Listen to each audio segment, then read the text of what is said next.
Hello friends from around the world. On this special occasion of the 75th anniversary of the dropping of the atom bombs on Hiroshima and Nagasaki,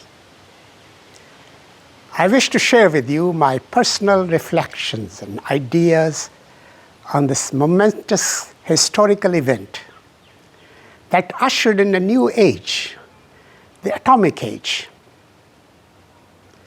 And what might this new age augur, must augur, for the future of our civilization and for our Mother Earth? I call them 7 steps towards global peace. I feel a very special privilege to share these reflections in the Hall of Peace, around the Asian Peace Table. That is a gift of a Japanese master woodworker, George Nakashima, to India. This table is one of the 6 such peace tables in the world, in all 6 continents, celebrating and envisioning peace in the world, dreaming a world without wars. This peace table and this Hall of Peace are part of the Unity Pavilion in the International Township of Auroville in South India. Auroville, known as the City of Dawn, is a community of over 3,000 men, women, and children from 62 countries, all committed to creating a world of peace and unity amongst people of all nations, inspired by integral yoga of ecological and spiritual vision of the great 20th century poet, philosopher, and sage Sri Aurobindo.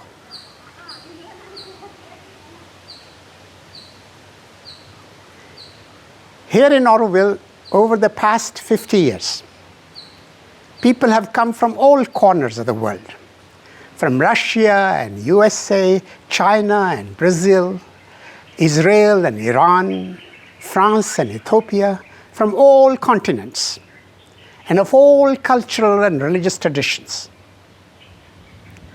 And at present, there are 14 people from Japan. Because of the coronavirus and the lockdown, they cannot be here in person in this Hall of Peace.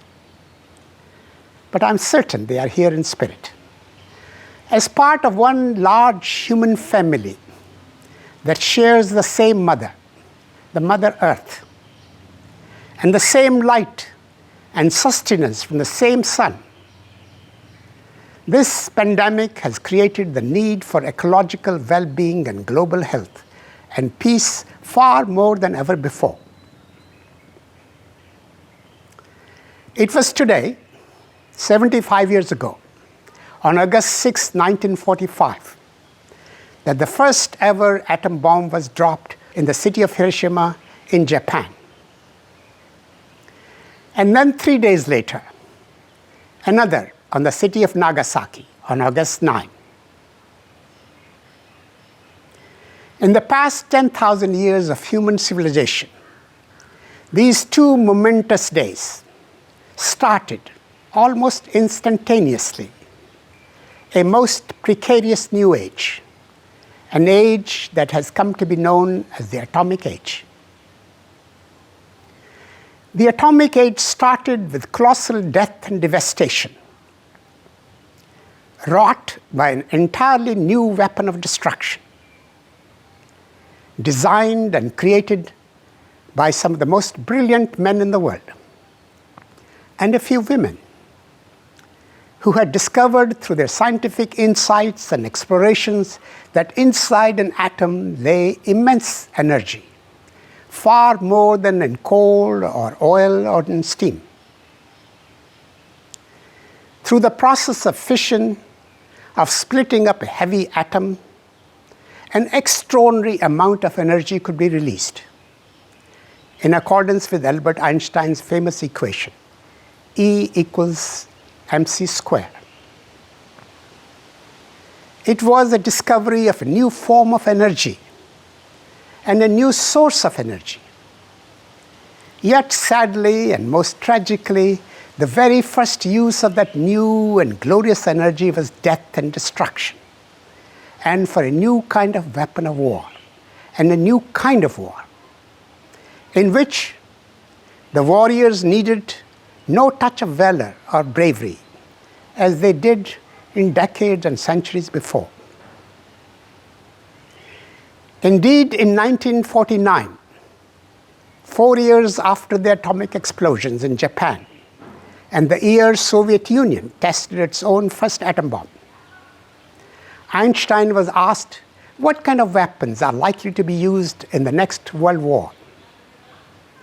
With great dismay, he responded, "I know not with what weapons World War III will be fought, but World War IV will be fought with sticks and stones." The great scientist could see, as indeed only he could see, far more than anyone else, the immensity of the new weapon, because he was, in most unexpected and tragic ways, in the very midst of it. In my presentation today and then on August 9, I will talk about Dr. Albert Einstein again. Not only because he was the most celebrated and the greatest scientist of all times, not only because his insights and theories were, through the process of fission and fusion, at the core of nuclear energy and of the atom bombs and hydrogen bombs, but because he was the most passionate pacifist and a humanist, devoted to global peace all his life. The world is a dangerous place to live, he argued, not because of the people who are evil, but because of the people who do not do anything about it. In numerous ways, Dr. Einstein has been my hero and my inspiration all my life. The atomic age started 75 years ago on this day, on August 6, 1945, in Hiroshima, at 8:15 in the morning. The history of atomic age is rather short, only 75 years. But it has a very long and precarious future ahead of it, because it threatens the fate of the earth and all life on it. Not only human life, but all life, even at the microbial levels, at the levels of virus and bacteria, of genes and cells. First, let's see briefly how it all began. It was at 8:15 in the morning today, on August 6, 1945, that the first ever atomic bomb was dropped. The bomb was nicknamed, curiously, Little Boy, and it was carried by an American aircraft named Enola Gay, after the name of the mother of the pilot. The mother, Mrs. Enola Gay, carrying the little boy in her arms to wreak unprecedented death and destruction, seems ironically tragic, with some very morbid humor. At the moment of detonation at a height of some 600 meters, a fireball was generated that raised temperatures of over 4,000 Celsius, turning the city of Hiroshima into an inferno. The blast created shock waves faster than the speed of sound, and all living beings, human and others, within 1 kilometer of hypocenter were annihilated within minutes. After the blast, anyone from anywhere, desperately daring to search for the bodies of their little boys or girls or mothers or grandfathers, was engulfed in the black rain of radioactive fallout. They suffered misery even worse than death. I must confess that I have never been in a war, neither as a soldier or as a civilian victim. I have not been even a witness to any war from any close quarters, as a photographer or as a journalist. But I have seen, as many of us have seen, on our television screens, the horrors unleashed by a few terrorists, whether in 9/11 in New York, or in November 2008 in Mumbai, or in April 2019 in Sri Lanka. Or we have had some glimpses of horrors in school shootings in USA, or Russia, or in Pakistan. These are scenes of revulsion and horror, of dread and disgust, of pity and pathos. What heroism is there in the killers?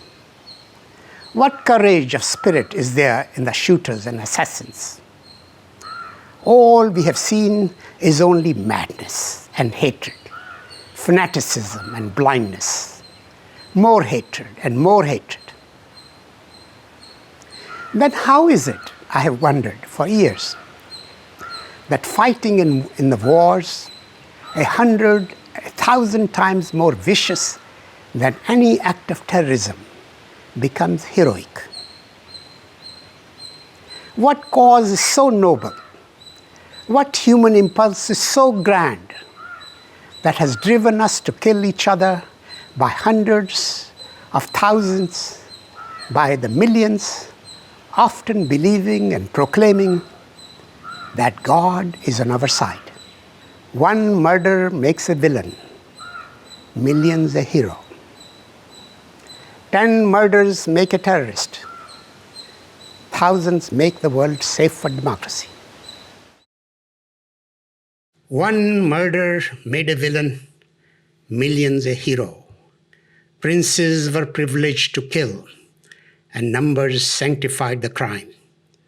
Ah, why will kings forget that they are men, and the men that they are brethren? Killing an enemy whose face is unknown, whose cause is unclear, who is possibly sitting in a classroom in a school or lying on a bed in a hospital, brings martyrdom and decorations and ribbons and awards. All wars must be held of blood and mangled flesh, of rotting carcasses and missing legs, of moans and cries. And now here in Hiroshima, this was even a new kind of hell.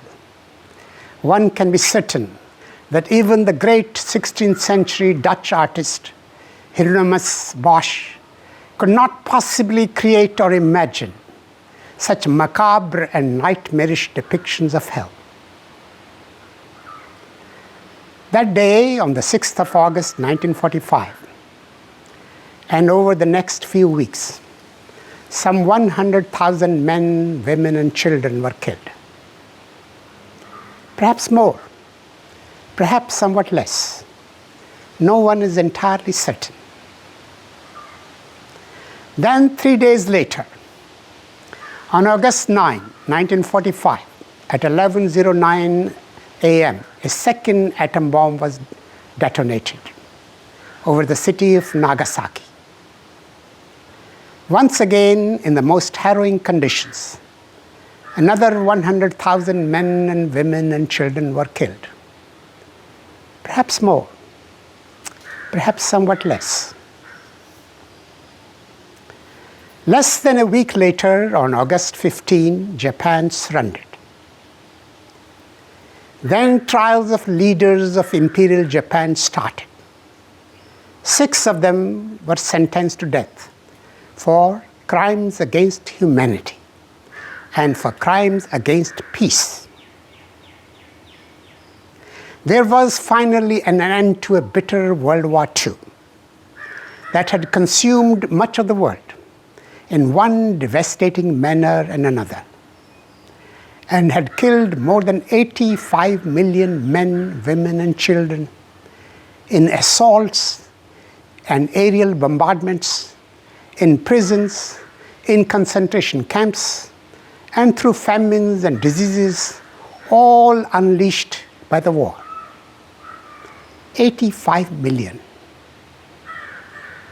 All this at a time when the total human population in the world was less than 1/3 of what it is today, about 2.4 billion. With the defeat of Japan and the end of World War II, naturally, there were jubilations and victory parades in the United States and in all allied countries, including Britain, Canada, Russia, France. The enemy had been defeated, routed, annihilated. Above all, the brilliant scientists who had designed the ultimate weapon, the atom bomb, the like of which had never existed in the human history ever before, were hailed as titans and compared with Prometheus, who had challenged in Greek mythology Zeus, the controller of human fates. And the man who was hailed most was the brilliant physicist Robert J. Oppenheimer. He was the father of the atom bomb. He was the scientific director of Manhattan Project that started in utmost secrecy under the military command of General Leslie Groves in the state of New Mexico in USA in early 1943. At that time, the war in Europe and in the Pacific was raging. The fear amongst many scientists in the USA, many of whom were Germans and who had escaped to the USA from the onslaughts of Nazism and fascism, was that Hitler's scientists may be developing such a bomb. And if so, that would prove to be the end of the rest of the world. It was thus that on August 2, 1939, Albert Einstein, a Jewish emigre in the USA from Nazi Germany, and the most famous physicist in the world, was persuaded to write a letter to the president, urging him to undertake the making of an atom bomb for fear, later found to be unfounded, that Nazi scientists may be engaged in doing so. This letter, regarded by many historians as the most iconic document in the American history, was delivered to the president 2 months later, on October 11, by an advisor, Alexander Sachs, with a forwarding summary of his own.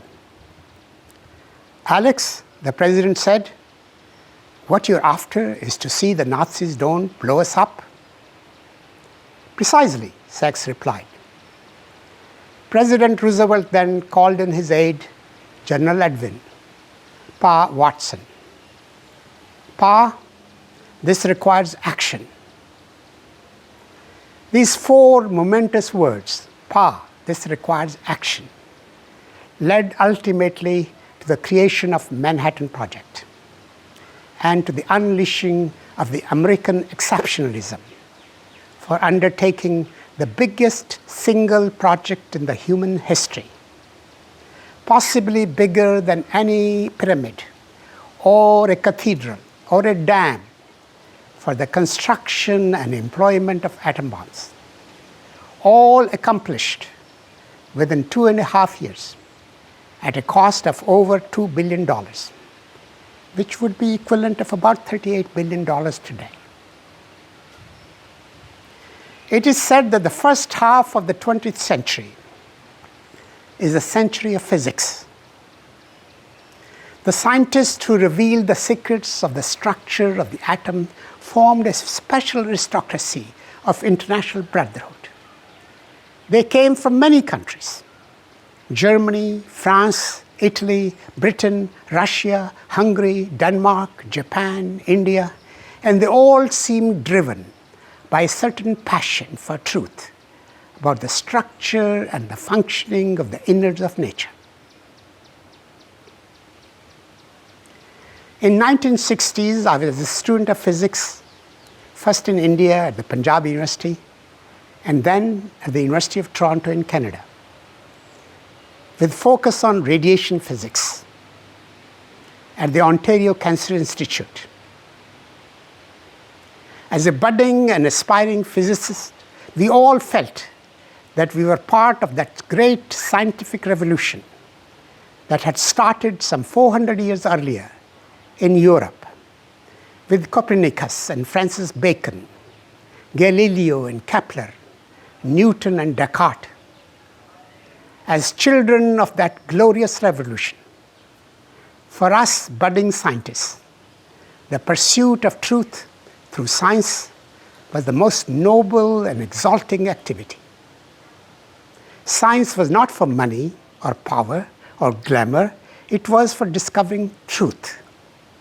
Greek geometrician Euclid, when asked by someone what was the practical use of his ideas, he is reported to have told his slaves sardonically, he wants to profit from learning. Give him a penny. Pythagoras, the founder of Greek mathematics in the 6th century BC, offered 100 oxen to the Muses in thanks for the inspiration for the great theorem named after him. To his followers, he was a magician and a mystical sage who saw harmony everywhere in nature and in music that could be expressed in numbers. The scientific academies of 17th century Europe, the Royal Society of London, the French Academy of Sciences, all decided that any discussion of political, religious, or moral problems would not be permitted in their meetings, lest their pursuit of scientific truth be marred by dogma or human passions. Over the past 400 years, since the beginning of the scientific revolution, such greats in science as Newton, Darwin, Kepler, Mendeleev, Marie Curie, Einstein have all created an aristocracy of intellect before which any other group pales in comparison. Wars and dictators come and go, said Einstein, but a mathematical equation stands forever.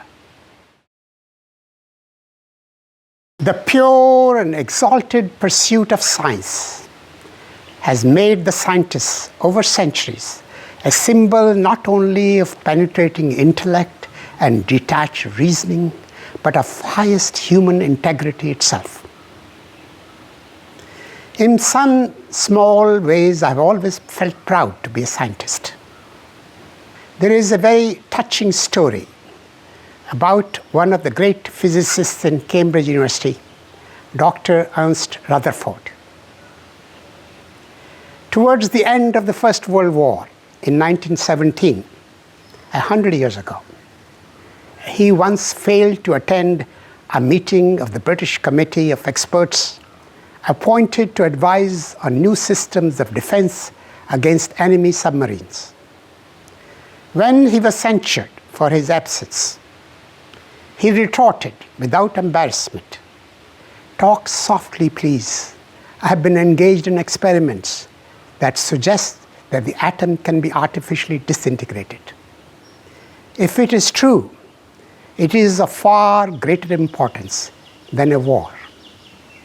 Mere 25 years later, most ironically and tragically, the disintegration of the atom would turn out to be the most crucial step in the ongoing war against Japan and in the wars of the future. As jubilations of victory over Japan were going on, and the atomic scientists were being felicitated and decorated for the great achievements in the making and the success of atom bombs, horror stories and pictures of radiation deaths began to pour in from Japan. Many wondered if the living at Hiroshima and Nagasaki might envy the dead. It was then that some began to call the scientists devil gods. Oppenheimer himself, even as he basked in the public glory and adulation, began to reassess his leadership in the Manhattan Project as devil's work. Suddenly, for the first time in 400 years, a snake was creeping in the Garden of Eden of science. It made some of them wonder if their search for truth was, and could even be, as selfless and pure as they had believed.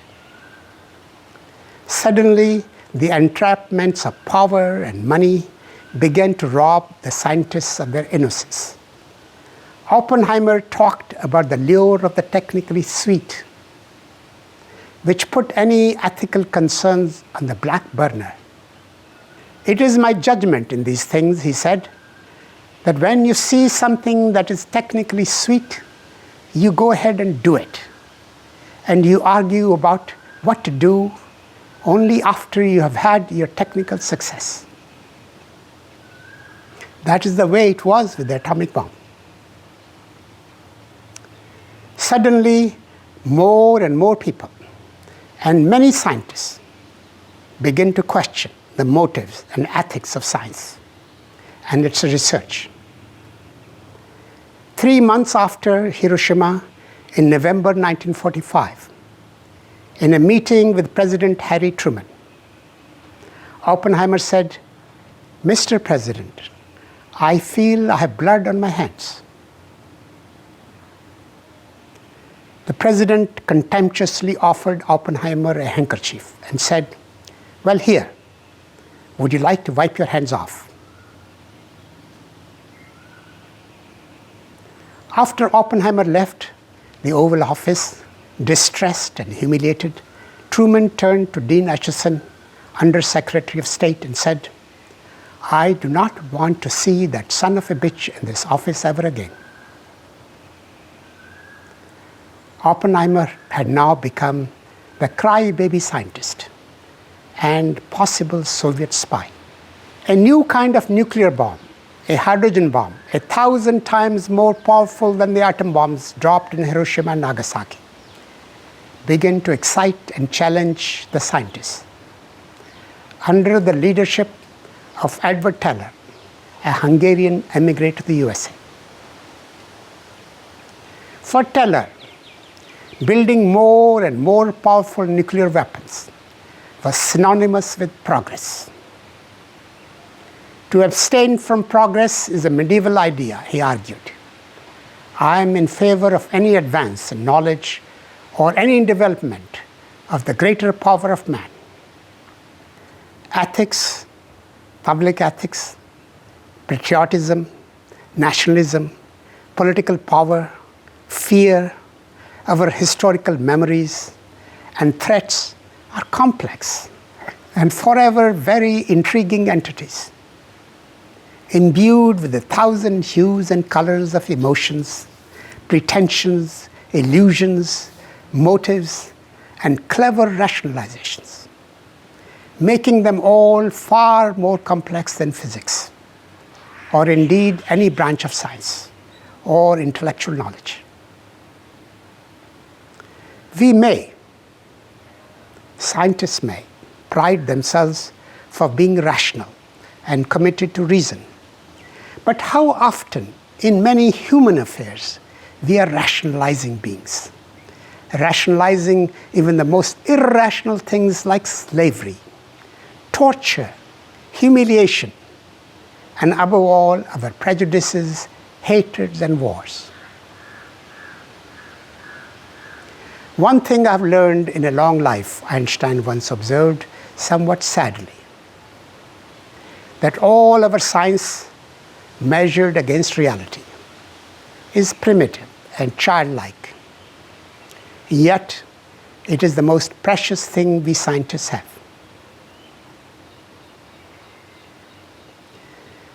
Indeed, the theory of everything may be plausible in matters of physics, but does it not seem naive, even inane in the matters and complexities of life?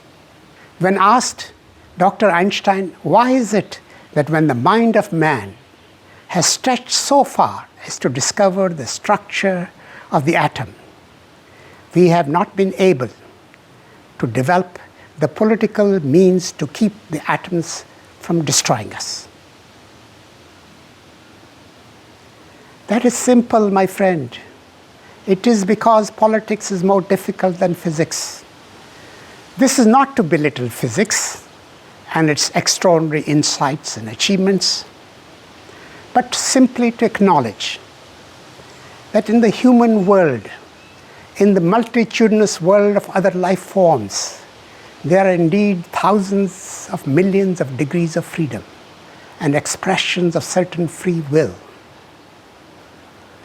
100 years ago, in the frenzy of the First World War, Einstein daringly signed a manifesto opposing Germany's entry into the war. He called nationalism an infantile disease, the measles of mankind.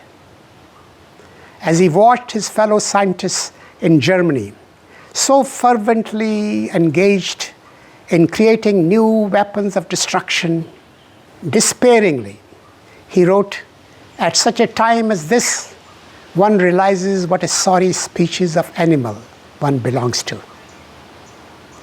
And now, after Hiroshima and Nagasaki, and after the detonation of atom bomb by Soviet Union in 1949, there was a new and fervent craze for building more powerful nuclear weapons. Einstein, the great pacifist, and many other scientists felt tormented. How could this atomic genie that he and others had so unwittingly unleashed be put back into the bottle? Einstein may have been the greatest of scientists. Yet, when he sought shelter in the USA in 1930s, until his death in 1955, under the ever-watchful eye of the director of FBI, J. Edgar Hoover, and during the venomous period of McCarthyism in 1950s, his pacifism and his socialism generated a lot of derision and suspicion and thousands of files by FBI as a possible Soviet spy. During the war in 1940s, many scientists believed, as did Albert Einstein, that it was necessary to build the atomic bomb before the Germans did. But Sir Mark Oliphant, an Australian physicist who worked on the Manhattan Project, added a new note many years later. "I learned during the war that if you pay people well and the work is exciting, they'll work on anything. There is no difficulty getting doctors to work on biological warfare, chemists to work on chemical warfare, and physicists to work on nuclear warfare." The observations are chilling and disconcerting.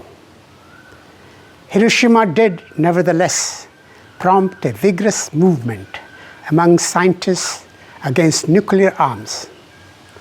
The scientists' movement for world government and international control of atomic energy was sustained by a prevailing belief that commitment to science almost automatically gave one a global perspective and a unique ethical vantage point. For many, as distinguished physicist James Franck put it, scientists were members of a kind of international brotherhood, comparable in many ways to religious order, whose public activities were dictated solely by our social conscience. In an article in the Scientific American, Hans Bethe, a prominent atomic scientist in the Manhattan Project, asked, "Shall we convince the Russians of the value of the individual by killing millions of them? If we fight a war and win it with H-bomb, What history would remember is not the ideals we were fighting for, but the methods we used to accomplish them.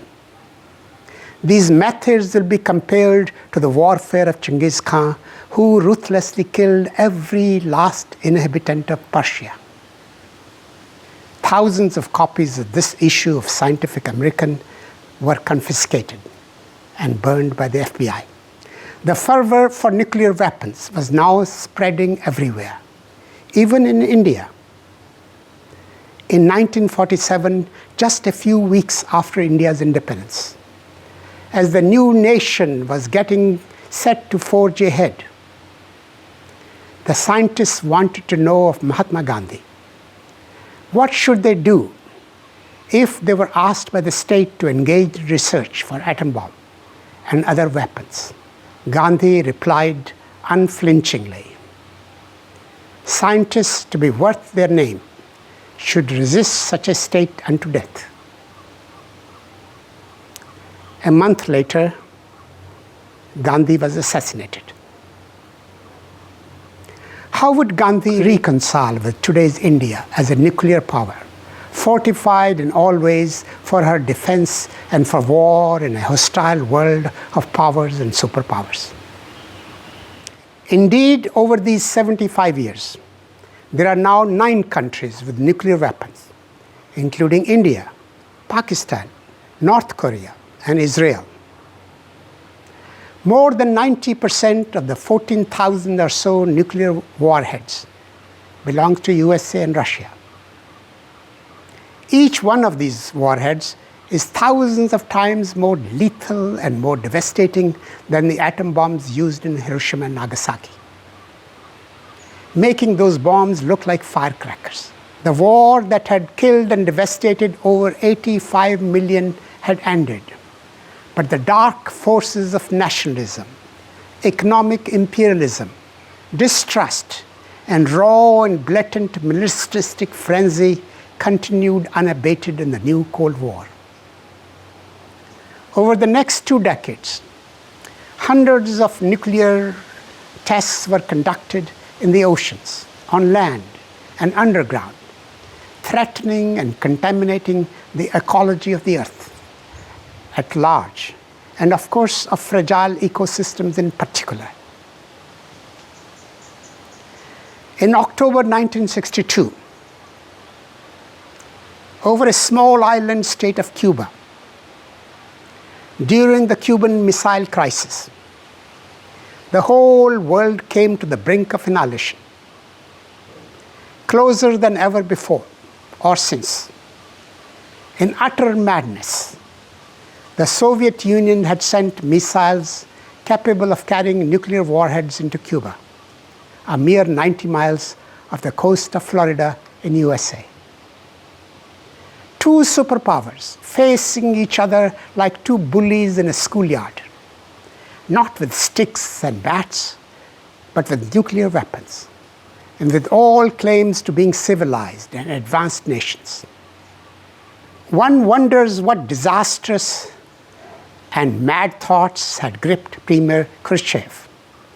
One wonders too, how did President Kennedy weigh all possible disasters when he blocked Cuba and then, according to his brother Robert Kennedy, waited to find out how the events over which he had no control would unfold and could lead to an utter holocaust.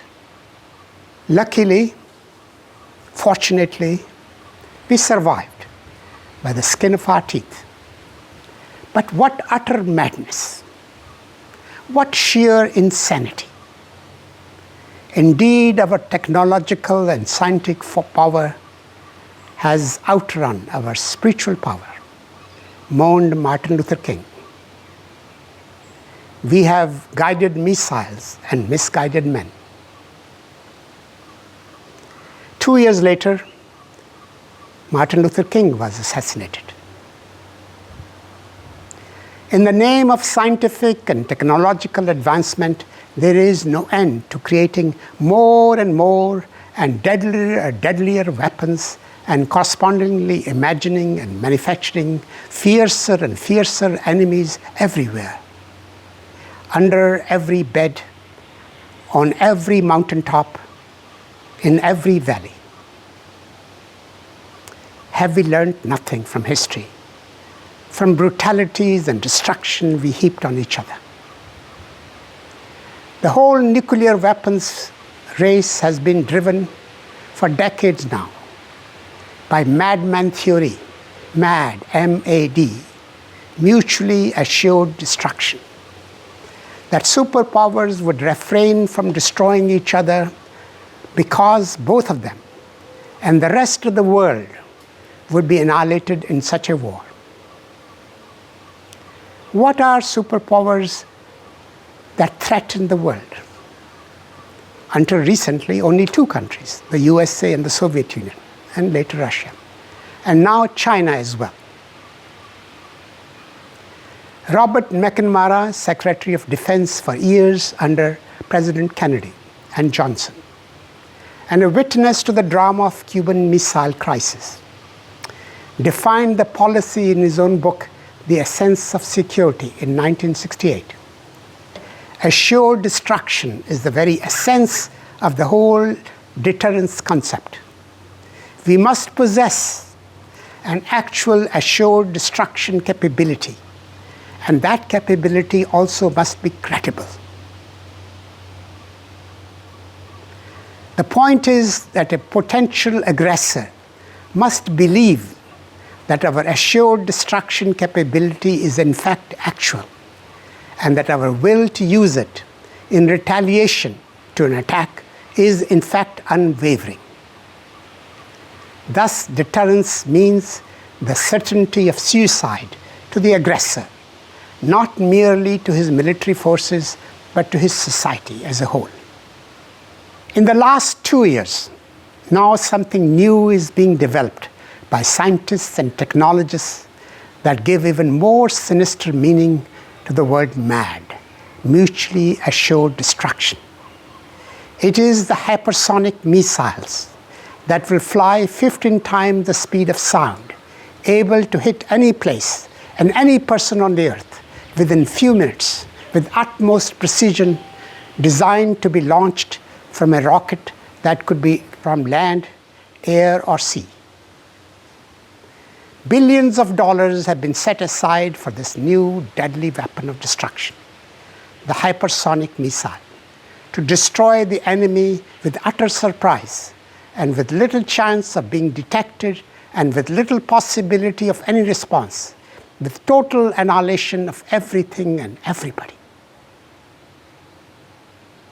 The physics and technology, thousands of brilliant scientists and engineers, and unlimited monies and resources behind these developments are truly mind-boggling. Is this what the age of enlightenment has brought us to in the 21st century? Isn't planning, designing, making, and selling these weapons of unimaginable power of destruction crimes against humanity, against the present and future generations to come, and against Mother Earth? It is estimated that since 1945, more than 125,000 nuclear warheads have been made, mostly by the USA and Soviet Union, Russia, as much as 90%, 97%.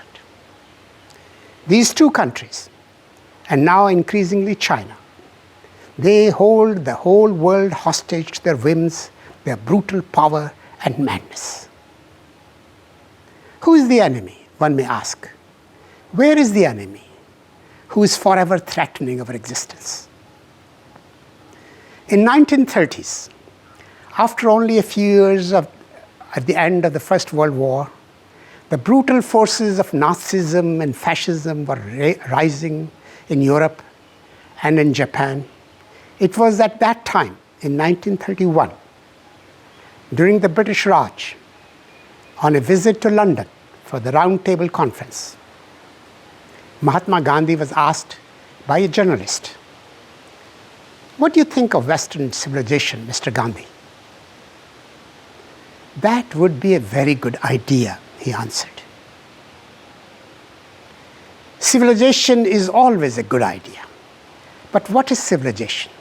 Western or Eastern, European or Chinese or Indian, or human civilization at large, unless it teaches us to live in peace with each other and to acknowledge and celebrate the dignity and humanity of each one of us. When we conspire to destroy and kill the enemy mercilessly and brutally, aren't we all somewhat barbarian, whatever we proclaim to be otherwise? In the strawberry fields in Central Park in Manhattan, in New York, perhaps there is another kind of fusion taking place, a little different from the fusion that it is at the heart of hydrogen bomb. Perhaps there is a hope for a different kind of Manhattan Project. There is a mosaic entitled Imagine, inspired by poet-singer John Lennon and his poem Imagine. Imagine there is no countries.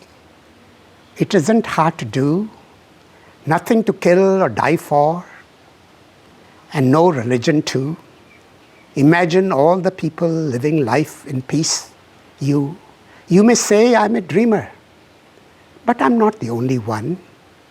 I hope someday you will join us and the world will be as one. It was here in New York in 1980 that John Lennon was assassinated. Shall we say, he was a martyr of peace, like Martin Luther King before him, like Mahatma Gandhi, about whom Einstein said, generations to come will scarce believe that such a one as this Gandhi ever in flesh and blood walked upon this earth.